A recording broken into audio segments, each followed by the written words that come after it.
عقل مندوں کے لیے ایک زبردست مثال. ہم تربوز خریدتے ہیں، واٹر میلن. مثال کے طور پہ 5 کلو کا ایک تربوز ہم نے خریدا، اور جب اسے کھانے لگتے ہیں تو پہلے اس کا چھلکا اتارتے ہیں نا.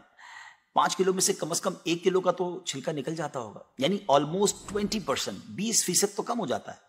مگر کیا کبھی ہمیں افسوس ہوتا ہے اس کا؟ کیا ہم سوچتے ہیں کہ ہم نے تو تربوز چھلکے کے ساتھ خریدا، چلو آج چھلکے کے ساتھ ہی کھا لیتے ہیں؟ ایسا نہیں کرتے نا. اسی طرح مالٹے کا بھی حال ہے کہ ہم خوشی خوشی سے اس کا چھلکا اتار دیتے ہیں، حالانکہ ہم نے چھلکے سمیت خریدا ہوتا ہے، مگر اس چھلکے کو پھینکتے ہوئے ہمیں کوئی تکلیف نہیں ہوتی.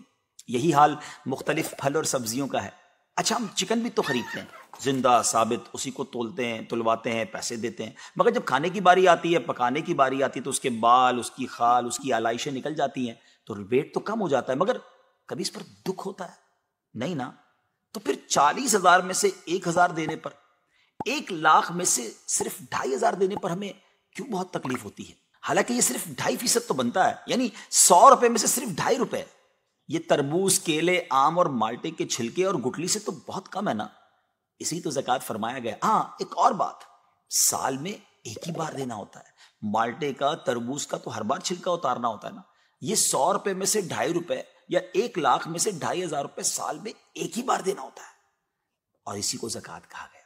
کیا برکت والا کام ہے یہ. مال بھی پاک، ایمان بھی پاک، دل اور جسم بھی پاک، اور معاشرہ بھی خوشحال. اتنی معمولی رقم، یعنی 40 روپے میں سے صرف 1 روپے، اور فائدے کتنے زیادہ، اجر کتنا زیادہ، برکت کتنی زیادہ. تو اب اپنی زکوٰۃ ہم نے پوری دینی ہے. اپنی زکوٰۃ اپنی دعوت اسلامی کو دیجیے، اور دین متین کی خدمت میں اپنا حصہ ڈالیے. اگر آپ اپنے مال کو سیکیور کرنا چاہتے ہیں نا، آئیے ایک اور حدیث سن لیجیے. نبی پاک علیہ الصلوۃ والسلام فرماتے ہیں، خشکی اور تری میں جو مال بھی ہلاک ہوتا ہے وہ زکوٰۃ نہ دینے کی وجہ سے ہوتا ہے. زکوٰۃ روک لینے والا قیامت کے دن جہنم میں ہوگا. اللہ کریم ہم سب کو اپنے مال کی پوری زکوٰۃ دینے کی خوش دلی کے ساتھ توفیق عطا فرمائے.